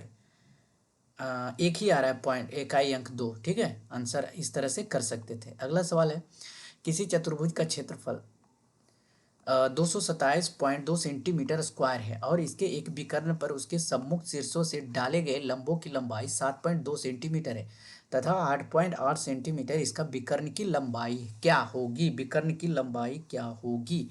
तो किसी चतुर्भुज के क्षेत्रफल 227 से, तो area of A B C D क्या हो जाएगा, एरिया ऑफ सम्मुख शीर्षों की डाले गए लंबाई 7.2 तथा 8.2 है, तो विकर्ण की लंबाई क्या हो जाएगी, area, area of A B C D, area of A B C D. तो सबसे पहले बेस जमाएंगे, area of A B D. Area of A B D क्या होता है, 1/2 बेस इंटू हाइट, यानी कि बी डी जो भी दिया जाएगा और इंटू 7.2 लंबाई है, plus half into B D into 8.8 हो जाएगा। अब बी डी कॉमन ले लेंगे। ठीक है, तो area of triangle half B D common ले लेंगे ना भाई, तो बेस इंटू हाइट, तो दोनों को कॉमन ले लोगे 1/2 बी डी और जोड़ दोगे 7.2 8.2 में, तो हो जाएगा कितना, 8 2 10, 8 7 15 16, 16 हो जाएगा। ठीक है, अब ये 16 हो गया और 16 इधर हो गया इंटू बी डी। ठीक है, और इधर हो जाएगा 227.2 गुना 2। ठीक है, तो ये 2 2 कैंसिल कर देंगे, 16 16 16 बार में कटेगा क्या, 16 दूनी 32, 16 सत्तर बड़े तो 16 28 से 28.4 आ जाएगा। ठीक है, आंसर ये हो जाएगा। अगला सवाल है, कह रहा है कि 5 × 3x+4, भाई कुछ नहीं करना है, इसको मल्टीप्लाई कर करके देख लो। ये हो जाएगा 5×15x plus 520 minus 8×6 = 48x plus 8×7 = 56 बराबर 9x-8। अब ये क्या करना है कि नीचे लिख दो भाई, ठीक है, समझ में आ जाएगा। तो 15x plus 20 minus 48x minus 56, ठीक है, बराबर 9x-8। अब घटाओगे भाई तो ये आ जाएगा -33x, फिर आ जाएगा, इसको घटाओगे तो 36 आ जाएगा। इधर 9x माइनस जो भी है रहने देते हैं, 33x माइनस माइनस में होगा भाई, ये माइनस में था ना भाई, ये माइनस में था, तो इधर आके ये प्लस में हो जाएगा 9x। ठीक है, अब ये माइनस में था तो ये -8 प्लस यहाँ पे, सॉरी भाई, यहाँ पे ये प्लस हो जाएगा, इधर आके ये -36 हो जाएगा। अब हाँ, ये -28 आ जाएगा, ये माइनस है। ठीक है, अब इसको जोड़ दो, ये हो जाएगा 42x। अब ये कटेगा क्या, x बराबर -28/42, सच्चक 42, सच्चो 28, 2 दूनी 4, 3 दिया 6, 2/3, यानी कि -2/3 आ गए। अब x के मान को पुट कर देना -2/3, तो यहाँ पे चलो यहाँ पे कर लेते हैं, -2/3 के होल स्क्वायर -2 इंटू -2/3 +1, 2 का स्क्वायर 4 हो जाएगा 9, और ये इसको गुना कर दोगे माइनस माइनस प्लस हो जाएगा 3 + 1, एलसीएम ले लोगे 9, 4 + 12 + 9, तो हो जाएगा ऊपर 25/9। आंसर कौन सा हो जाएगा भाई, आंसर 4 हो जाएगा। ठीक है, थोड़ा सा लेंदी था, आप चाहे तो स्किप भी कर सकते थे, लास्ट में भी करो। जब a बराबर 1, b बराबर -3, c बराबर -2, तो जल्दी फटाक फटाक करो भाई, फटाक फटाक करो। दिया गया है a बराबर 1, तो मान यहाँ पे पुट कर ले जाओ ना भाई, a का मान 1 दिया गया है। ठीक है, a का मान 1 के यहाँ पे फिर 1 दिया गया है, प्लस b का स्क्वायर -3 प्लस c का मान -2। ठीक है, b का स्क्वायर -3 का होल स्क्वायर, a का स्क्वायर 1 के होल स्क्वायर, b का स्क्वायर -3 के होल स्क्वायर प्लस c का स्क्वायर -2 के होल स्क्वायर, फिर माइनस करना है c कितना दिया है -2, एक a क्या हो जाएगा 1 प्लस b कितना हो जाएगा -3 के होल स्क्वायर। ठीक है, कुछ नहीं करना भाई, 3 तिया 9, और 9 यहाँ पे जो ये दिया गया था 2 हो जाएगा, 9 में से भाई साहब 1 + 9 प्लस 3 तिया 9, 9 9 9 9 9 प्लस 3 तिया 9, 2 दूनी 4, 3 तिया 9, 9 चौ 36, 9 9 81, यहाँ पे हो जाएगा 81 प्लस 36, 36, 9 चौ 36, यहाँ पे हो जाएगा 36 प्लस 2 और 3 दूना 6, तो 6 और हाँ 4 9 3 9 9 दूनी 18, तो हो जाएगा कितना भाई, टोटल हो जाएगा 154। ठीक है, इस तरह से कर लियो। चलो आ गया भाई व्यंजक, यही सब सवाल रहता है लेंदी। ठीक है भाई, ये कर लेना भाई, ठीक है, हो जाएगा। आंसर इसका बता देता हूँ, ऑप्शन ये आ जाएगा। ठीक है, कह रहा है कि निम्न आंकड़ों के लिए माध्यक, बहुलक और परिसर का माध्य ज्ञात करना। आई थिंक ये भी हो जाएगा, लेकिन पहले कैसे करना है, पहले असेंडिंग ऑर्डर में, पहले कि 0 लिख लो, 8 लिख लो। ठीक है, 0 8 9 11, चलो कर ही देते हैं फटाक फटाक, 11 17 18, देखो ऐसे होने लगता है तो क्या बताएं, 20 24 25 25, फिर 25, ये मोड आ गया भाई 25, लो 29 30 30 44 50, तो बहुलक तो आ जाएगा हमारा कितना, बताओ भाई, मोड आ गया कितना, मोड आ गया 25, मीडियन कितना आ जाएगा, बीच वाले 1 2 3 4 5 6 7 8 9 10 11 12 13 14 15 16 17 है। तो बीच वाले इधर 8 चल जाएंगे, 2 2 4 5 6 7 8 बीच वाले हो जाएंगे ये 1 2 3 4 5 6 7 8। मीडियन कितना हो जाएगा 24। तो मीडियन 24, मोड हो जाएगा 25 और मीन परिसर रेंज दिया है, यानी कि 50 को 0 से घटाओ, 50 को 0 से घटाओ भाई 50 ही आएगा रेंज।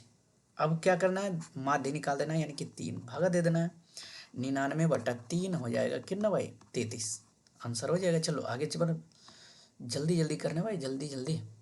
एक गणितीय आ गया पेडागोजी, ठीक है भाई, तो जल्दी जल्दी यहाँ से निपटा लेते हैं। यानी कि 50 मिनट में हम लोगों ने कितने सवाल कर लिए भाई, 47 सवाल, ठीक है। ये मैथमेटिकल एक गणितीय परिमेय, ठीक है। तो एक गणितीय परिमेय क्या दर्शाता है बताओ। एक कथन जिसे, अच्छा इसको इंग्लिश में थोड़ा कर लेता हूँ दोनों टाइप से। A statement that has been proven by logical argument based on axiom मैथमेट थ्योरम। एक्सियोम पे नहीं करेगा भाई, डजंट नीड ए प्रूफ। हाँ भाई प्रूफ, भाई ये तो गलत है। मैथमेटिकल थ्योरम जो होता है बेस्ड ऑन द एक्सियम होता है। Mathematical theorem is proven by logical argument based on axioms, यही हो जाएगा आंसर, ठीक है। प्रूफ की ज़रूरत क्यों नहीं पड़ेगा भाई।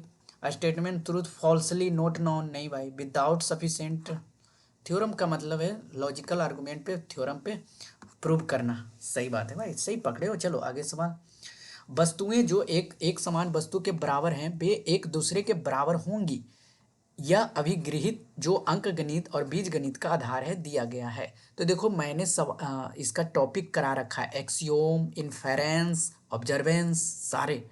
तो आप देख सकते हो भाई मैथ वाले बिल्कुल आसान तरीके से मैंने बताया। तो कह रहा कि things are equal to the same things are to one another, यानी कि सेम है। This axiom which basis on arithmetic algebra, यानी कि ये अलजेब्रा के कौन से एक्सियोम पे जो है पारित हो रहा है बताओ भाई। तो देखो ये जो हो रहा है अर्थमेटिक अलजेब्रा यूक्लिड पे हो रहा है भाई। यूक्लिड्स के थ्योरम आप लोग पढ़े होंगे चैप्टर में, ठीक है। गणित में अंतः विशेषज्ञता को प्रोत्साहित करने के लिए निम्नलिखित में से किसे आकलन की योजना के रूप में उपयोग किया जा सकता है। आकलन के रूप में किस तरह का जो है, तो देखो फील्ड ट्रिप अच्छा होता है भाई, जाना चाहिए। एनिक्डोटल रिकॉर्ड्स रखना चाहिए, फील्ड पे जा रहे हो तो जो है एनिक्डोटल रिकॉर्ड अभिलेख रखोगे ना भाई, फील्ड ट्रिप पे चलो, सही बात है। इनकरेज जो होगा इंटरडेंस ओलंपियाड थोड़ी बन जाओगे भाई, बताओ ओलंपियाड बन जाओगे क्या, नहीं, बी एंड सी हो जाएगा। प्रोजेक्ट अलग कार्य होता है, ठीक है।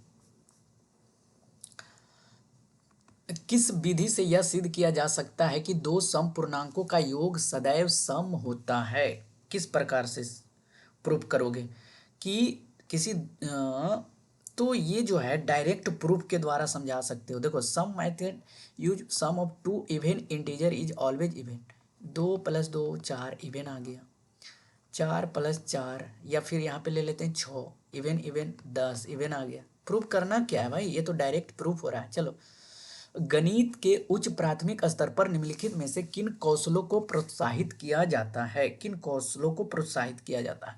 तो पहले तो विजुलाइजेशन करना है, ठीक है। उसके बाद ट्रांसपोजिशन, पोजीशन देखना है। उसके बाद जनरलाइज करना है, यानी कि डी ABD। ओ भाई मेमोराइजेशन तो करना ही नहीं है, बताओ मेमोराइजेशन होगा क्या। विजुलाइजेशन, ट्रांसपोर्टेशन, जनरलाइजेशन और एस्टिमेशन, ये हो जाएगा ABDE ऑप्शन 1 हो जाएगा। चलो निम्नलिखित में से किस कार्य से विद्यार्थी में विवेचनात्मक विचारों के विकास की संभावना न्यूनतम होगी, यानी कि लीस्ट थिंकिंग करेगा, बताओ कौन ऐसा, नहीं कि कन्वर्जेंट थिंकिंग होगा, डाइवर्जेंट थिंकिंग नहीं। तो देखो भाई सबसे आसान सवाल है, ये जो पॉइंट सीधे सीधे कर देगा, लंब वृत्तीय बेलन पाई और स्क्वायर एच लगा के आयतन निकाल देगा, ठीक है। इसमें कोई अथी की जरूरत नहीं है, झंझट, ठीक है। अच्छा सही किया मैंने या गलत भाई, एक सेकेंड एक सेकेंड। लंब वृत्तीय बेलन का आयतन ज्ञात करें जिसकी त्रिज्या, ये हो जाएगा भाई आंसर, ये नहीं होना चाहिए, ये थोड़ा सा सोचने पे मजबूर करेगा भाई, ठीक है। चलो,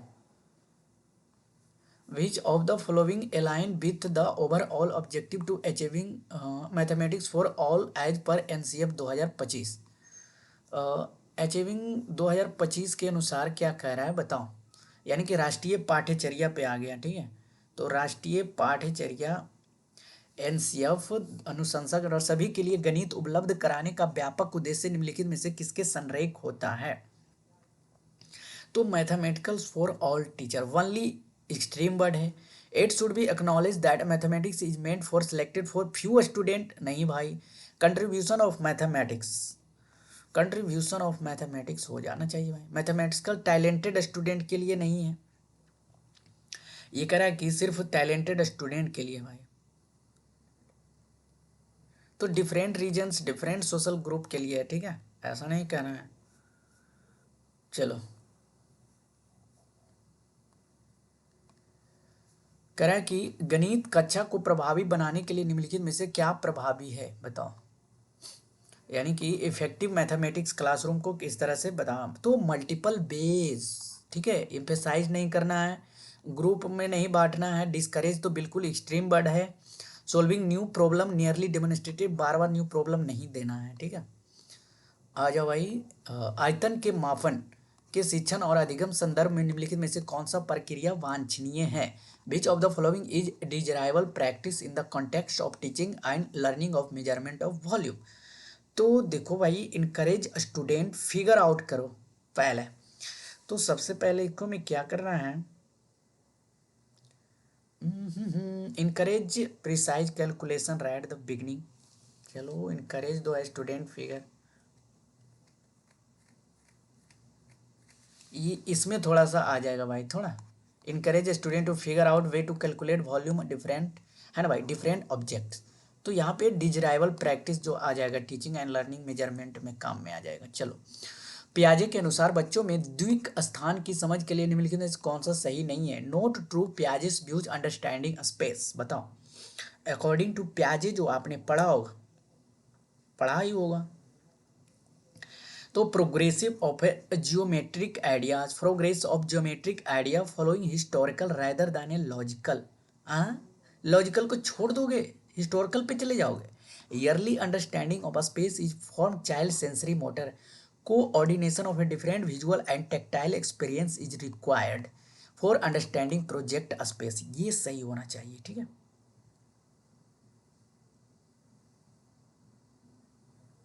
तो पूछा कौन है कि इसमें सवाल क्या था, सही नहीं है। तो देखो भाई, ये भी सही है, समझ में आ गया। और ये प्रोग्रेशन ऑफ ज्योमेट्रिक आइडिया आएंगे डिफिनिट ऑर्डर में, ये भी सही है। तो मैंने क्या कहा था, ऑप्शन दो जो है नहीं होगा आंसर। हाँ सॉरी भाई, आंसर नहीं पूछा है तो यही होगा, बाकी ये सब सही है, यही नहीं होगा, ठीक है। और यही नहीं होगा आंसर, वही पूछा था। अच्छा, एक दो मैथ और बच गए हैं, जल्दी जल्दी से कर लेते हैं। अगर इसको करोगे, अच्छा ये सोल्व कर सकते हो ना भाई, ये कर सकते हो, हमको पता है ये कर लोगे। इसको क्या करना है कि 11 × 8, 8 को जो है 3 वाले कर दे, 8×8 = 64, 8×8 = 64, साथ में 4 जगह 3, यहाँ पे बाई बराबर 2 रख देना, ठीक है। अब बाई बराबर 2 रख दियो तो आप लोग निकाल लोगे, मैं समझ रहा हूँ, बाई बराबर 2 रख देना। और बाकी 11 का मल्टीपल क्या होता है, डिफरेंट, ठीक है, कर लेना। तो आंसर इसका आ जाएगा, आंसर बता देता हूँ भाई, 5 ही आएगा आंसर। अच्छा, उसका आंसर बता देता हूँ, ठीक है। इसका आंसर कितना आया था, वो भाग दे के सच्चो 28, 28, 28, 46 आया था, ठीक है। अब इसको करोगे फैक्टर में तोड़ोगे तो इसका आंसर कितना आ जाएगा, आप फैक्टर में तोड़ के देख लियो तो इसका आंसर ये आएगा, माइनस वाले, प्लस वाले नहीं देना है, ठीक है। चलो, अब साइंस की तरफ बढ़ जाते हैं भाई, साइंस वाले सवाल अच्छे अच्छे हैं, तो इसको जल्दी जल्दी से करेंगे, ठीक है। टाइम भी हो गया, 1 घंटे हो गया। 1 घंटे में मैंने सीडीपी और मैथ का जो है बड़े बड़े चैप्टर कर लिए हैं, ठीक है। अब कह रहा है कि एक्स वह रसायन है जो हमारे आमाशय में उपस्थित हैं तथा भोजन के पाचन के लिए आवश्यक हैं। बताओ, भोजन के पाचन के लिए आवश्यक हैं।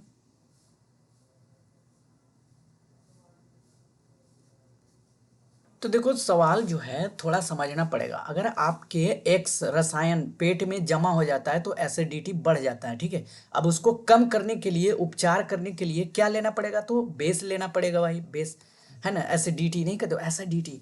तो भाई हाइड्रोक्लोरिक एसिड, ठीक है। एक्स जो है हाइड्रोक्लोरिक एसिड है, मैग्नीशियम तो होगा नहीं ये, क्योंकि ये बेस है, बेस है, ये भी नहीं होगा। तो ये ऑप्शन कैंसिल।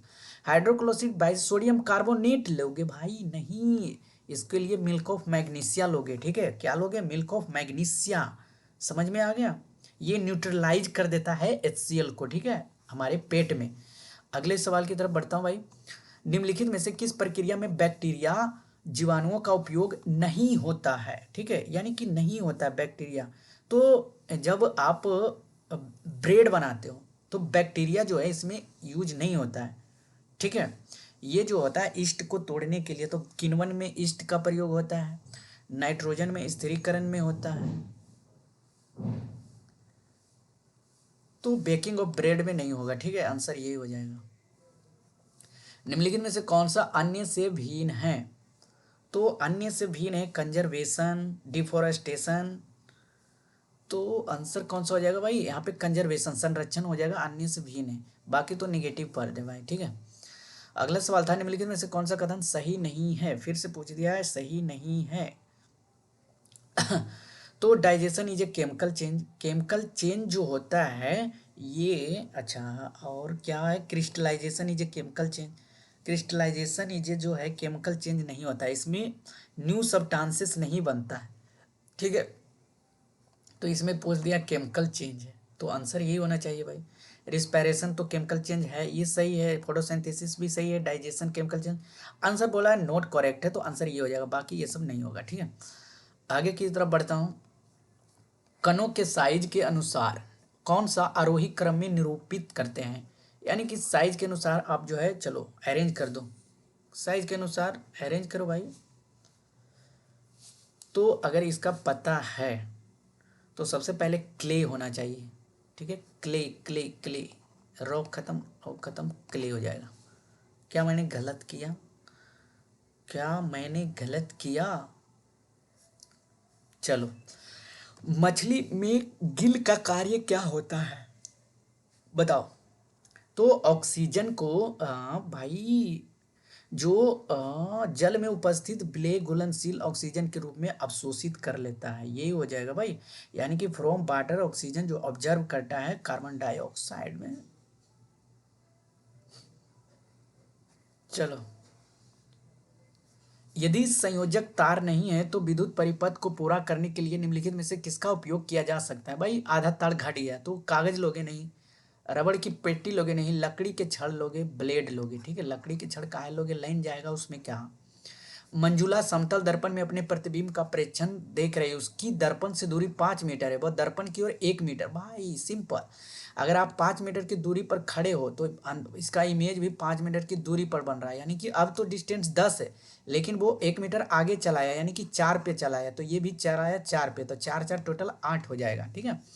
अगला सवाल है, कोई 3 लोलक 3 सेकेंड में दोलन करती है तो सही कथन? तो ये हो जाएगा 3/10। 3/10 होगा ना भाई? सॉरी भाई, 30 होगा, तो यहाँ पे 10 हर्ट्ज हो जाएगा, ठीक है। ये फ्रीक्वेंसी जो होता है, देखो याद रखियो, एफ बराबर फ्रीक्वेंसी बराबर नंबर ऑफ, यानी कि दोलन की गति बाई टाइम टेकन। टाइम कितना ले रहा है? टी, ठीक है। नंबर ऑफ ऑसिलेशन बटा टी, याद रखियो, ठीक है। यानी कि नहीं ये कर देना है, 3/30 करोगे तो 1/10, ये तो 0.1 जैसा कि देल था, ये तो होता नहीं है ना भाई। तो यहाँ पे 10 हो जाएगा। चलो अगला सवाल फटाक से करता हूँ। गलत, गलत को बताना है। बताओ भाई। कह रहा है कि बॉल बेयरिंग का उपयोग मशीन के भागों के बीच के घर्षण में वृद्धि करने के लिए किया जाता है। पृथ्वी पर हाँ भाई देखो, बॉल बेयरिंग जो दिया जाता है घर्षण को वृद्धि करने के लिए दिया जाता है। वृद्धि को कम करने के लिए दिया जाता है भाई। ठीक है, वृद्धि करने, पृथ्वी से संपर्क में रखे दो पृष्ठ के बीच घर्षण कभी भी समाप्त नहीं किया जा सकता। सही बात है। लोटनी घर्षण सर्पी घर्षण से, देखो भाई, rolling friction is less than sliding friction. तो देखो इसका फ्रिक्शन, जिसका फ्रिक्शन ज्यादा है, ठीक है, वो जो है मजबूती से अड़ा रहेगा पृथ्वी पर। जिसका फ्रिक्शन कम है ये लुघड़ जाएगा, तो रोलिंग लुघड़ जाता है। तो लेस देन स्लाइडिंग फ्रिक्शन, भाई ये तो गलत दे दिया ना।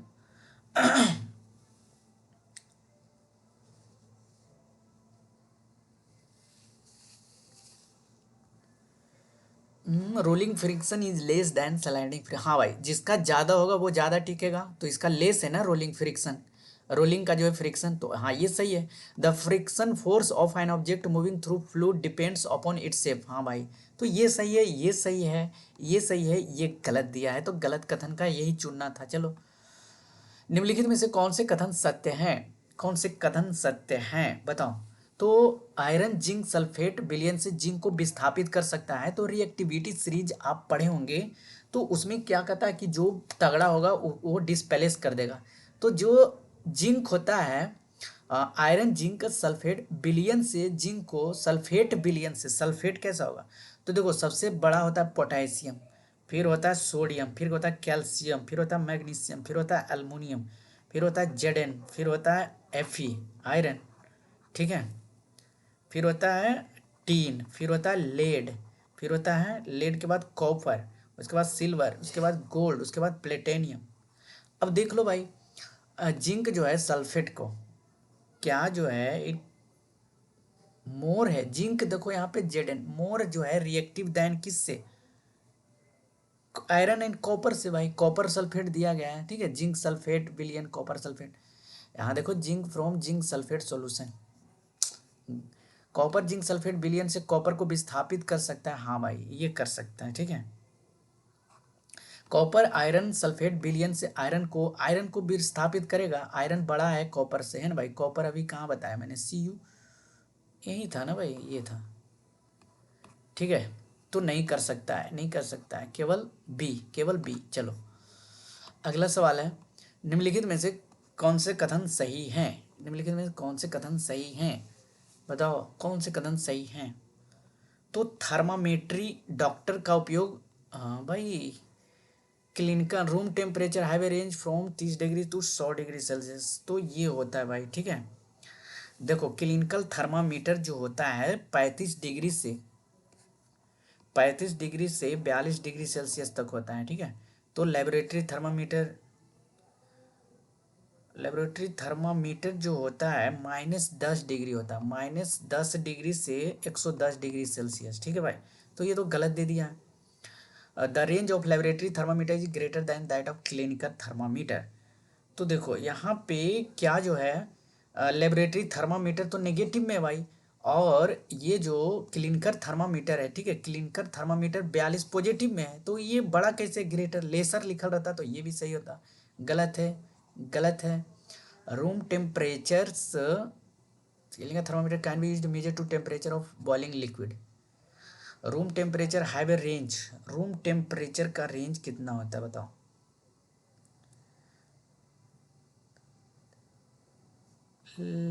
भाई मैंने क्या गलत कहा, लेबोरेटरी -10 सही है, और रूम थर्मामीटर होता है -10 से 50, ठीक है। तो ये भी गलत है, आंसर ये हो जाना चाहिए।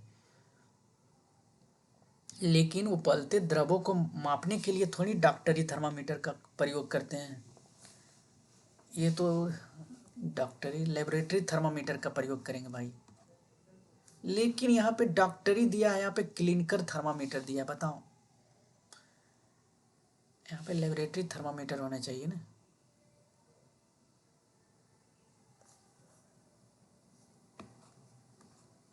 भाई कंफ्यूज, टोटली कंफ्यूज हो गए हैं। इसको देखते हैं, ठीक है, रुक जाओ। करा कि आइडेंटिफाई द इनकरेक्ट स्टेटमेंट, गलत कथन के पहचानिए। अब इसमें गलत कथन, तो कैलोरीफिक वैल्यू क्या है? Calorific value of kerosene is more than the coal. तो देखो भाई, सबसे ज़्यादा होता है, बायोगैस में एलपीजी जो उपयोग करते हैं, बायोगैस में सबसे ज़्यादा होता है। फिर उसके ऊपर एलपीजी भी होता है, सॉरी इसके नीचे, ठीक है। यहाँ पे लिख देता हूँ एलपीजी, उसके बाद सीएनजी, उसके बाद डीजल, उसके बाद केरोसिन, उसके बाद कोल, उसके बाद वुड लकड़ी। तो calorie kerosene is more than the coal. Kerosene कहाँ है भाई, मैंने कोरेसिन कहाँ लिखा है यहाँ पे, कोल से क्या है, बड़ा है, हाँ भाई सही है। Calorific value of coal is more than the wood, हाँ भाई ये भी सही है। Calorific value of biogas is greater than, calorific value biogas is greater than LPG, हाँ भाई ये भी सही है। Calorific value of CNG is more than diesel, CNG is more than diesel, diesel diesel diesel diesel diesel diesel, बेन diesel कहाँ है भाई। तो सही है भाई, सब लग रही है सही है भाई, ऐसा तो सब लग रहा है।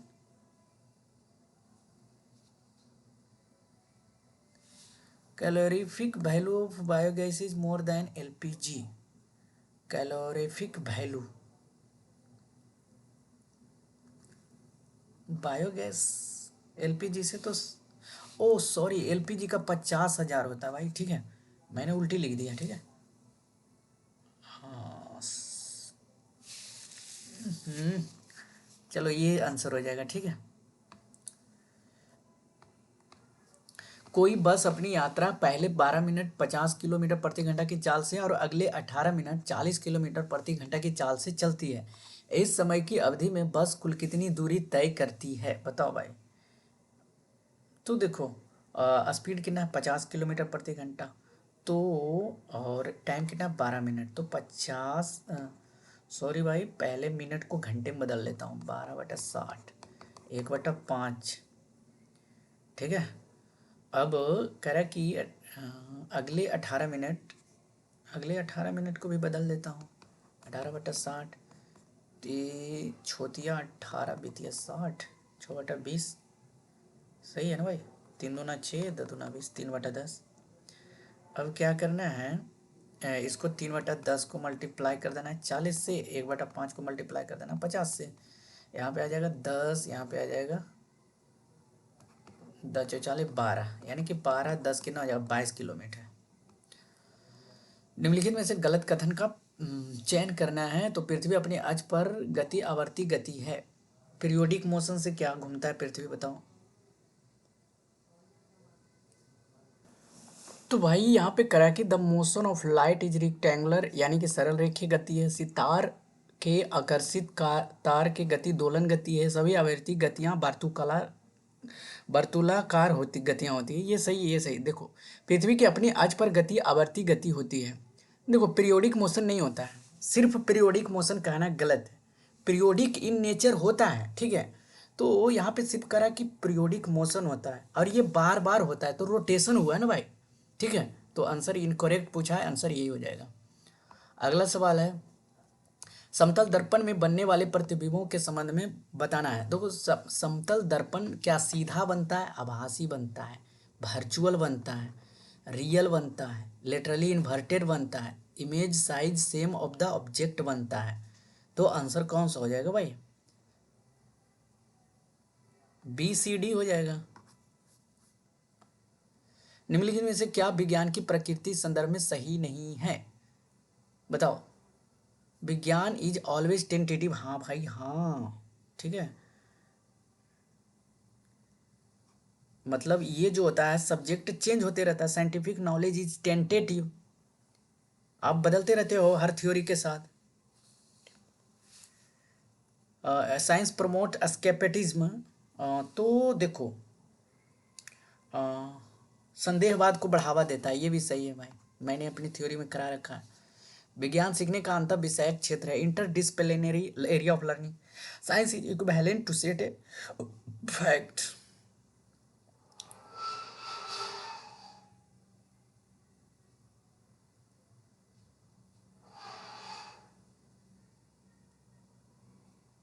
तो science is equivalent to set of a fact, विज्ञान के तथ्यों के समुच्चय को समतल्य, और यहाँ पे इंटरडिसिप्लिनरी एरिया ऑफ लर्निंग, ये सही है, ये सही, ये सही, ये नहीं होगा, ठीक है। राष्ट्रीय पाठ्यचर्या 2005 के अनुसार अच्छी विज्ञान शिक्षा होनी चाहिए, अच्छी विज्ञान शिक्षा होनी चाहिए। तो देखो NCF जो है 2005 अकॉर्डिंग टू, तो to the environment of the school, true the classroom culture, true the child होना चाहिए था, साइंस टीचर नहीं होगा। True to true the environment of the school, true to the child होना चाहिए था भाई आंसर। करिकुलम के अनुसार तो बच्चों के प्रति निष्ठ होना चाहिए, ट्रू टू चिल्ड्रेन होना चाहिए, ठीक है। एक अच्छी विज्ञान शिक्षा पाठ्यचर्या की निम्नलिखित में से कौन सी वैधता को संतुष्टि क्रियाकलाप और प्रयोग द्वारा होती है, बताओ कौन सा हो जाएगा। यहाँ पे education curriculum is satisfy activity and experiment, तो एक्टिविटी एंड एक्सपेरिमेंट तो हो जाएगा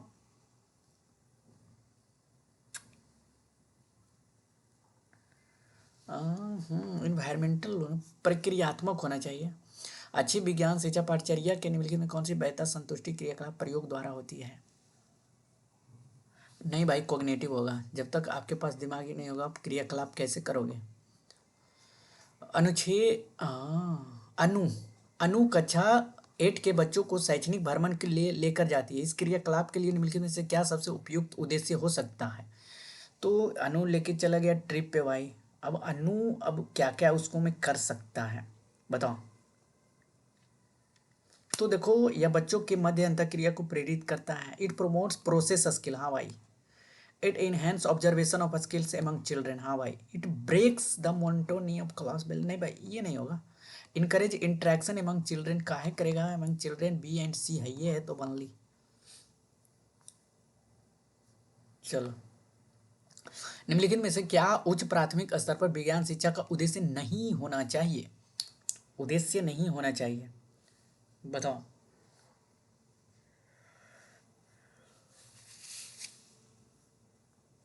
इन calculating the values of cooperation and concern for life, cultivating scientific temper, उद्देश्य नहीं होने चाहिए। अवधारणाओं के पाठ्य पुस्तक परिभाषाओं पर बल देना चाहिए भाई, मतलब टेक्स्ट बुक पे आधारित नहीं होना चाहिए, यही होगा, बाकी सब सही है, तो सब सही है, जो यहाँ पे आंसर नहीं होगा। निम्नलिखित में से क्या बच्चों में समालोचनात्मक चिंतन को बढ़ावा दे सकता है, तो क्या दे सकता है समालोचनात्मक चिंतन को बढ़ावा, तो यानी कि जो ज़्यादा सोच सकता है। Asking children to read science text book in the class, नहीं। बच्चों को पाठ्य पुस्तक के अंत दिए गए, नहीं। बच्चों के समूह में आपस में चर्चा और उसके उपरांत बड़े समूह में साझा करने के लिए कहना, ठीक है।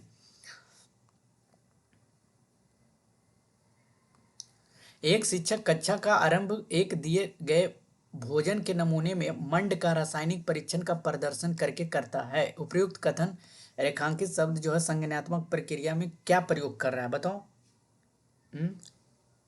उसको क्रिटिकल थिंकिंग यानी कि क्रिएटिंग कर रहा है ना भाई,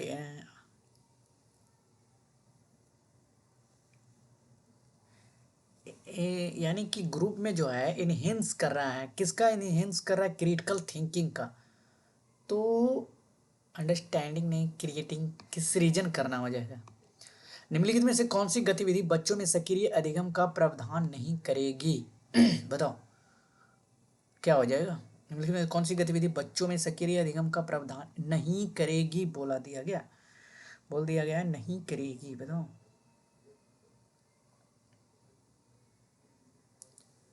तो देखो, note providing developing a science corner listening A lecture in the class, ये नहीं करेगा, बाकी सब साइंस का। ओ भाई, एक्टिव लर्निंग में सिर्फ सुनना ये पैसिव लक्षण है, ठीक है। तो एक्टिव पूछा, active learning, note provide for active learning, तो ये हो जाएगा।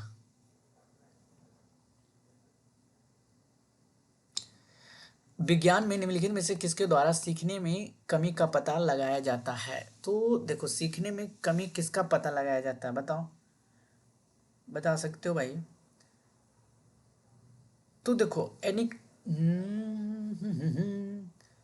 एनिक total record portfolio term and achievement test, ये तो होता है, लेकिन अवधारणा मैप क्या होता है, बताओ। ये नहीं होगा, अचीवमेंट टेस्ट नहीं होगा, ये हो सकता है, ठीक है। तो ए बी एंड सी हो जाएगा, ठीक है, ए बी एंड सी, ठीक है। आगे की तरफ बढ़ते हैं। निम्नलिखित में से कौन सा साधन अवलोकन पर आधारित है, ऑब्जर्वेशन पर आधारित है, बताओ। ऑब्जर्वेशन पर कौन आधारित है भाई, तो एनेक्डोटल रिकॉर्ड क्या है, जो स्पेसिफिक ऑब्जर्वेशन पे होता है, ठीक है भाई। ये जो होता है बच्चों के बिहेवियर, स्किल एंड एटीट्यूड को जो है ऑब्जर्व करता है, ठीक है, इस प्रोग्राम में एनेक्डोटल रिकॉर्ड में। समझ में आ गया? इसी प्रकार के रिकॉर्ड जो होता है। हाँ यही सही भाई, बर्नौली। नीचे दिए गए कथनों में कौन से कथन सही हैं? तो पाशमीना शाल बकरी के बालों से बनता है। हाँ भाई, कश्मीरी गोट से। अंगोरा एक प्रकार की ऊन है जो खरगोश से प्राप्त होती है। नहीं भाई, अंगोरा जो है, हाँ रैबिट से उसको होता है अंगोरा, ये टाइप ऑफ रैबिट। ऊँट के ऊन कारपेट बनाने में उपयोग किया जाता है। क्या ऊँट के जो है, नहीं भाई, उसका दूध जो है ट्रांसपोर्टेशन के करता है, ठीक है, हाई क्वालिटी के रहता है। तो गलत हो गया। पश्मीना ऊन खरगोश से प्राप्त होता है। पश्मीना ऊन तो अभी हमने बताया बकरी से होता है। तो हो जाएगा ए और बी। नीचे दिए गए लक्षणों के आधार पर जंतु को पहचानिए। हम्म तो लंबा मेरुदंड किसका रहता है बताओ? लंबा मेरुदंड स्नेक का रहेगा ना भाई, सर्प का रहेगा सबसे लंबा मेरुदंड। तो ये हो जाएगा एक। बहुत सी मांसपेशियां किसके पास होगी?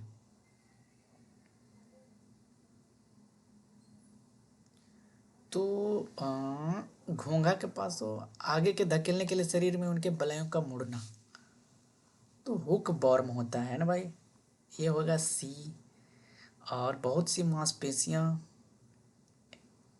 केचुआ के काटते जाओ काटते जाओ, ये होना चाहिए, ठीक है। गलत किया क्या मैंने? मैंने गलत किया क्या? बताओ। Oh sit, sit sit sit sit. मतलब कह रहा है कि लंबा मेरुदंड है, बहुत सी सारी मांसपेशियां हैं, आगे के शरीर जो है धकेलता है, तो सांप का ही होगा।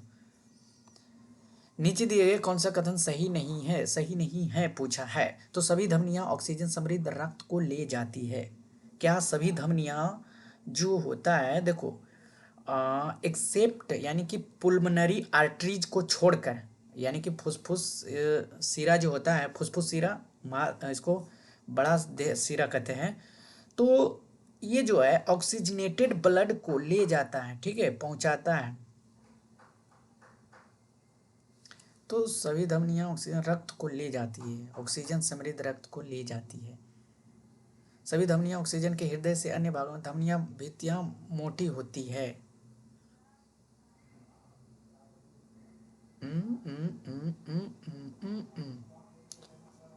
सभी धमनियां ऑक्सीजन समृद्ध रक्त को ले, सभी धमनियां ऑक्सीजन को हृदय से अन्य भागों में, ये गलत है भाई, ठीक है। ऑक्सीजन को हृदय से ये वेंस ले जाता है सारे शरीर में, ठीक है, धमनी का काम नहीं होता है। तो सही नहीं है पूछा है, यही है। बाकी सब सही है भाई, धमनी मोटी होती है। क्योंकि जो है ये डायरेक्ट जो है पूरे शरीर से एगो हार्ट में जा रहा है। धमनियों के भीतर इलास्टिक बॉल्स का होता है। देखो, एसेटिक एसिड वाइनेगर हो जाएगा। लैक्टिक एसिड कौन सा हो जाएगा बताओ? लैक्टिक एसिड दूध दही। ऑक्जेलिक एसिड स्पिंच पालक। Ascorbic acid ascorbic ascorbic acid citrus fruit. तो हो जाएगा एक का चार, एक का चार, एक में दिया है, हो गया। चलो आगे तरफ बढ़ता हूँ। चलो आगे भाई, सामाजिक विज्ञान कर लेना, या फिर अलग पार्ट में इसको करा देता हूँ, इसको मैं हिंदी कर देता हूँ, ठीक है। देखो, तो पैसेज जो है आप पोएट आप लोग कर लेना, वो आसान होता है। यहाँ से चलते हैं हम लोग, ठीक है, इंग्लिश में, और जल्दी जल्दी बता देते हैं। CLIL स्टैंड फॉर, तो इसका आंसर हो जाता है कंटेंट। तो कंटेंट कंटेंट कंटेंट सब है, कॉन्टेक्स्ट हटा दो। और फिर होता है and language integrated, and language integrated, and language integrated, and language integrated, answer हो जाएगा सी, लर्निंग, ठीक है। अच्छा, ये सवाल बहुत बढ़िया सवाल है, ठीक है। बीच of the following statement correct, बताओ। यानी कि receptive vocabulary are words be speak and productive vocabulary are words be hear. भाई मतलब जो प्रोडक्टिव वोकैबुलरी होता है, क्या हम सुनते हैं, और रिसेप्टिव वोकैबुलरी भी सुनते हैं। गलत, ये बोलते नहीं है, उल्टा कर दिया है। प्रोडक्टिव बोलते हैं, रिसेप्टिव सुनते हैं। Receptive vocabulary are words recognise when be hear, और सी प्रोडक्टिव वोकैबुलरी और वर्ड्स वी स्पीक और राइट, ये सही हो जाएगा, ठीक है। हाँ भाई, ठीक है, आंसर तो यही होना चाहिए। लेकिन और आगे देख लेते हैं। सबडी बोल रही है वर्ड्स भी discuss with the people, and productive vocabulary are words written in text. चलो ये भी थोड़ा सा अच्छा लग रहा है। Words from other language are receptive vocabulary, हाँ, words from other language are receptive vocabulary and words from native language are produced vocabulary. नहीं भाई, आंसर तो बी वाला ही होगा। ठीक है, चलो ये सवाल देख लेते हैं। 111 वाले सवाल देख लेते हैं भाई, किसी को दिक्कत नहीं होना चाहिए। करेक्ट कि नोइंग ए वर्ड्स मीन्स, मतलब शब्द को जानना क्या कहलाता है, तो how where and when it is use, मतलब कब कैसे और किस तरह से उसको करना है भाई। ठीक है, 112 का देख लेते हैं। 112 का देख लेते हैं। Which typology of question does the following question belong to, imagine you are the narrator of the story, write an entry in your diary about your experience in about 100 words. तो ये आंसर कौन सा हो जाएगा? 100 words में ये क्या कहला रहा है? एक्स्ट्रापोलेटिव क्वेश्चन है। ठीक है,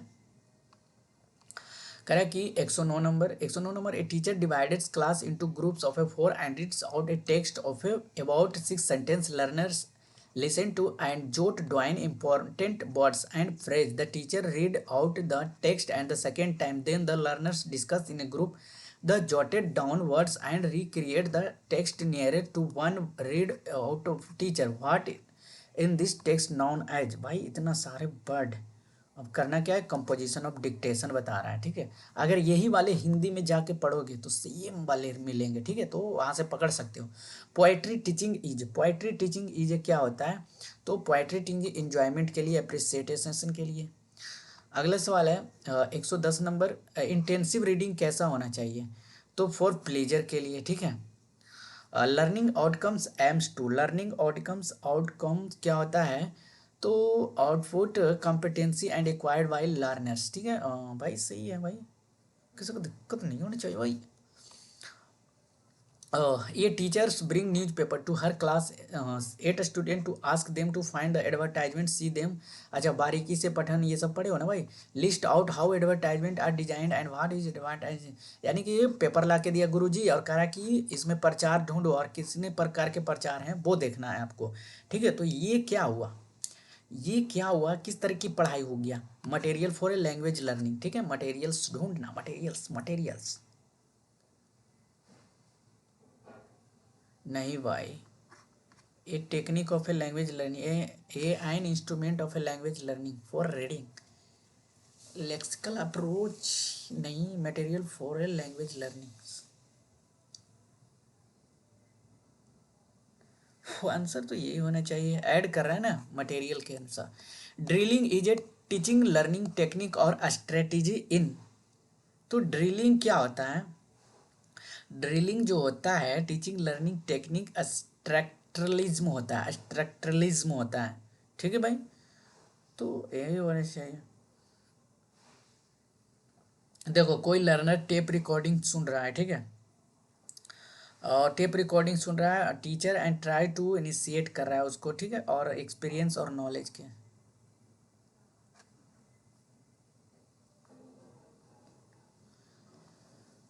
which of the following is statement is true of language learning? True of a language learning बताना है। तो देखो, first language interference in the learning of second language. नहीं भाई, फर्स्ट लैंग्वेज सपोर्ट, हाँ भाई, लर्निंग सेकेंड लैंग्वेज में सीखने में मदद करता है। अच्छा, 116 NCF बार बार दे रहा है, नेशनल करिकुलम। तो यहाँ पे English language teaching should support learning of other language and subject. English language teaching has nothing by negative extreme word है। English language teaching is a hindrance, नहीं भाई। इंग्लिश लैंग्वेज टीचिंग वायलेट्स, नहीं भाई। Answer option 1 हो जाएगा। Negative point, multilingualism as a resource in the education aims at. Multilingualism, तो multilingualism जो हो जाएगा भाई, making use of language of learner of teaching learning, making learners as many language as possible. यहाँ पे multi language resources जो होता है थोड़ी सीख जाओगे पूरा। यूजिंग ए क्लासिकल लैंग्वेज, नहीं, क्लासिकल लैंग्वेज के बाद नहीं क्या है? Enabling a learn English language to job and mother tongue, नहीं। Making use of language learner teaching learning, a reader uses her period knowledge, makes semantic cues and synthetic cues, then moves to other more specific information. What model of reading to reader here adopts, बताओ। तो यहाँ पे कौन सा हो जाएगा? तो देखो, बॉटम अप क्या होता है? और टॉप डाउन क्या होता है? टॉप डाउन मतलब ऊपर से नीचे, और बॉटम अप मतलब नीचे से ऊपर, ठीक है। तो यहाँ पे पढ़ा है reader prior prior knowledge make semantic cues and synthetic cues then moves to other more space. यानी कि सबसे जो बढ़िया न्यूज़ था वो पहले पढ़ा, फिर उसके बाद में पढ़ा छोटा वाला, ठीक है। तो ये टॉप डाउन मॉडल हो गया। भाई हिंदी वाले पेडागोजी ही देख लेते हैं, बाकी सब बना लियो। अच्छा इसको आंसर बता ले जाऊँ क्या? चलो बता देता हूँ भाई। धन, वनस्पति। अब भाई पैसेज तो पढ़ना पड़ेगा भाई, ठीक है। पैसेज पढ़ लियो, पैसेज पढ़ के बना लियो, ठीक है। बाकी पेडागोजी की बात रहा तो वो देख लेते हैं। हाँ यहाँ पे वह आता है, वह सर्वनाम, सर्वनाम में क्या है भाई बताओ? ये तो अगला यहाँ हो जाएगा पेडागोजी। कविता में कई बार अभी भी का प्रयोग करके बातें रची गई, बिना रुकने वाली किसी कार्य का भाव निकल रहा है या नहीं, प्रश्न डैश की ओर। हाँ अभी भी। तो ये व्याकरण की परिभाषा हो सकता है क्या? अच्छी बातें साझा करनी चाहिए क्या?